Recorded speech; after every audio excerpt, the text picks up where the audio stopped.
So I've decided that it's officially time for me to trade in my quiet reading corner for a camera, but mostly because I'm a grad student in desperate need of a hobby, and also because my TBR list is completely out of control and I needed someone or a couple hundred people to talk to about the amount of unread books that I have on my bookshelf. And so I decided to pick up a camera.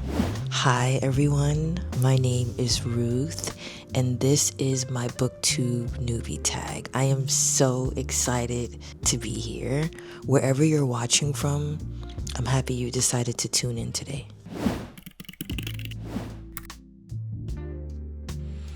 So let's begin with why I decided to start this channel instead of sending a 2,000 word essay to my friends in the group chat at 3 a.m. I love long form content. I've been on YouTube, watching YouTube videos for more than 10 years now. I think I started watching YouTube videos back in 2009. When I was in elementary school. And obviously YouTube has developed over the years, and as a consumer I've really loved how it's developed, and I love the fact that people have found their space and their community. In terms of books specifically, I created a Bookstagram for my channel, Words on Plum Street, back in 2024, and I loved it. It was cute, but I feel like Instagram limits the way that we're able to really talk about books because your videos can only be so long, your posts can only be so long. And so YouTube is a really good space for creators to be able to share things in a very expansive way. When it comes to talking about books centered around history, love, community, and just all of the things, I think that YouTube allows us to have a space where we're able to hear other voices and also for our voice to be heard. I think that it's something very special and unique about being able to be in conversations with other people about books and the way that it makes us feel and how it shaped our perspective. And so I wanted to be a part of that space. I want to be in communication with other booktubers. I want to be able to have conversations about books. And so that is why I started this channel. I do intend for this channel to be mostly about books, but if you see a video essay here and there, just help a girl out, watch the video, leave a comment, because I also enjoy listening to video essays and podcasts and all of the things.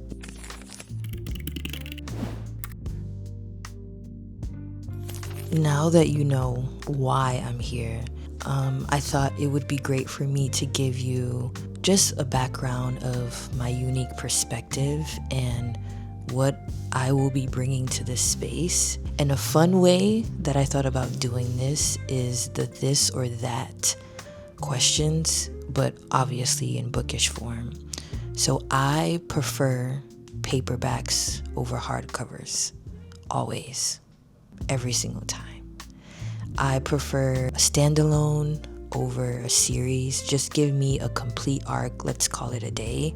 I prefer night reading over morning reading, only because I feel like reading is a great way to decompress at the end of your day, and I've noticed that I sleep better when I am not on my phone right before I go to sleep. So that's why I prefer night reading, but honestly, I'll read any time of the day. I prefer to read at the bookstore in comparison to the library because I like to own the books that I have.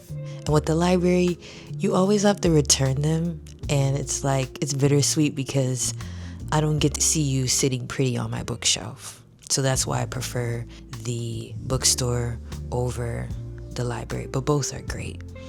But for me, I believe this is true of everyone in this space, is that all of us bring our own unique perspective because we're all individuals. We have our own unique cultural background, our own perspective, our own experiences. I was born and raised in Miami.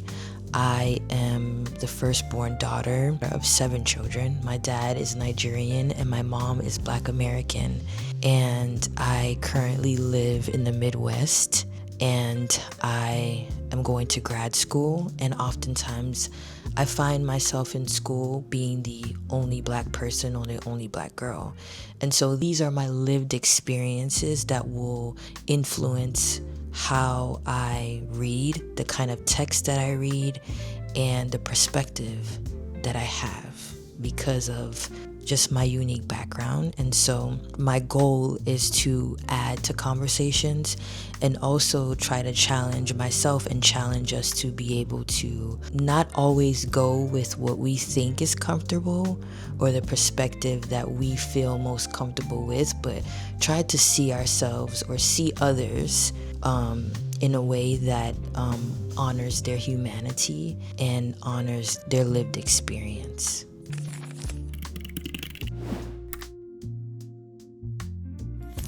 But before I promise too much, let's take it back to when my reading obsession actually began. Technically, I've always been an avid reader since I could remember. And it started when I was in kindergarten. I believe it was kindergarten, 1st grade. And it started with my mother. And I think this is actually a good way to explain the meaning behind the name of my channel, Words on Plum Street. My mom taught me how to read. I remember going to the library during the summer breaks, winter breaks. I remember going to the library after school and just spending hours there. And she really gave me a space to discover books in a very meaningful way as a child. She grew up in uptown New Orleans, and she grew up on a street called Plum Street. And so in a way, this channel is an ode to her because she is the first person that put books in my hands and really introduced me to the power of story and hearing other people's voices. And I think that that's beautiful. I know she's gonna watch this video one day.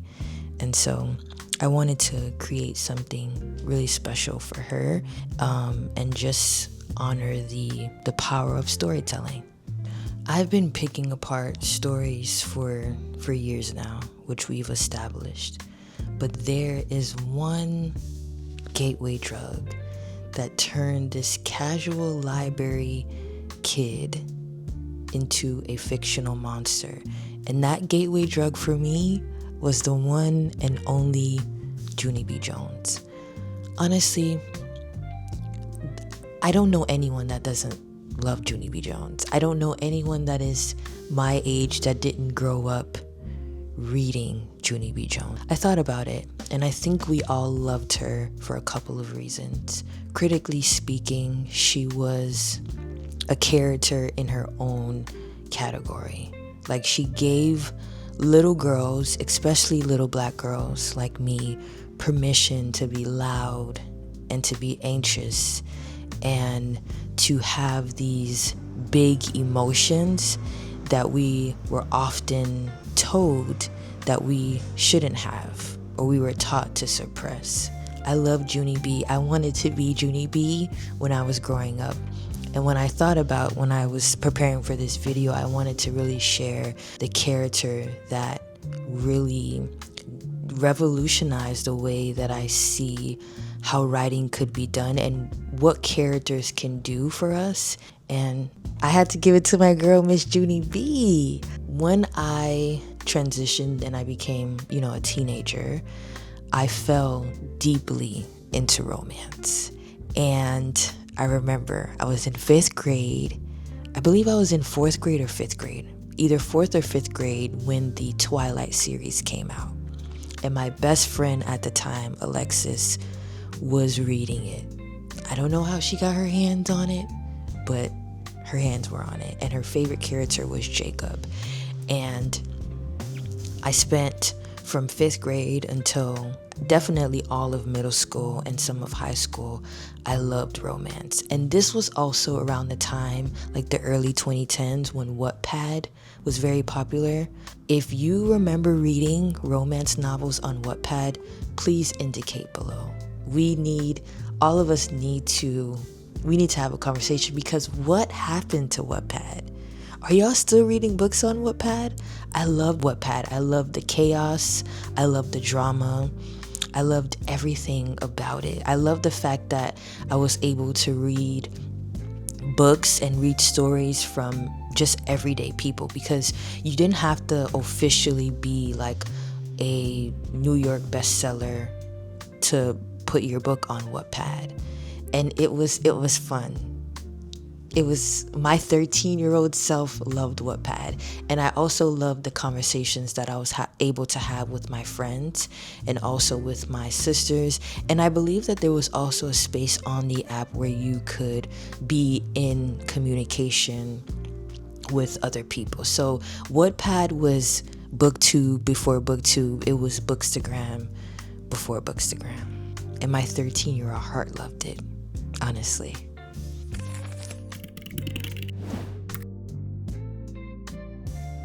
That is my origin story, and obviously my taste has changed since my Wattpad era. As a young 20-something-year-old, my favorite genres span from fiction and nonfiction. Anytime you catch me reading, you can catch me reading historical fiction, contemporary and literary fiction. I also like crime and mystery, although I haven't read a crime and mystery book in a while. I really enjoy thrillers, both in books and in movies. I have always read poetry. I enjoy reading essays and just cultural criticisms. I have some of my favorite reads. These are not all of them, but just some of them that I thought that, it would be good for me to share so that you guys really understand my reading DNA. The first book that I have is Homegoing by Ya Gaisi. I think that's how you pronounce her name. I think this book is on every Black woman's bookshelf in America. If it's not, it should be. It's beautiful. I also have All Along You Are Blooming by Morgan Harper Nicholas. She is an amazing Black artist, and this is a collection of poetry. Men We Reap by Jesmyn Ward. This is a memoir. Jesmyn is one of my favorite authors.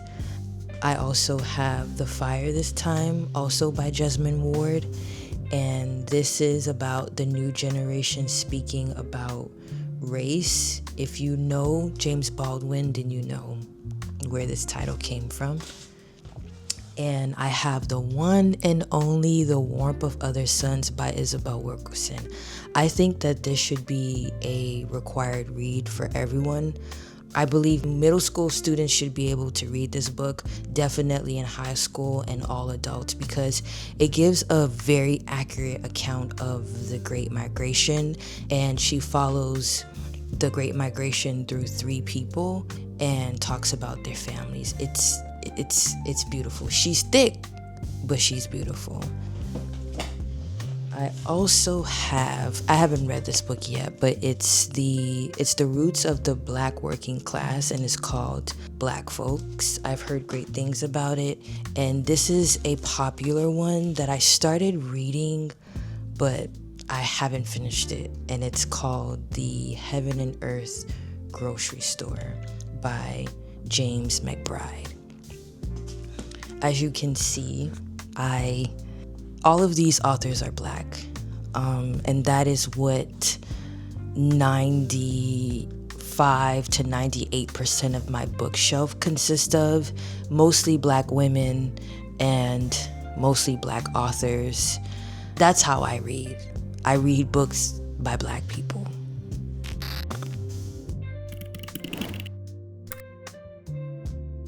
Ultimately, I want Words on Plum Street to be a safe space for us to have dialogue. Of course, with humor, because we all need that, especially in this current administration that we're living under. And I believe that we can do that for each other. And so once again, thank you for tuning in. And if this is the kind of community, the book community that you're looking for, I hope that you decide to stay. And before you leave, I want you to do 2 things for me. Introduce yourself down below and tell us, what is one book that changed the way that you see the world? Thanks for tuning in, and I'll see you in the next one. Take care.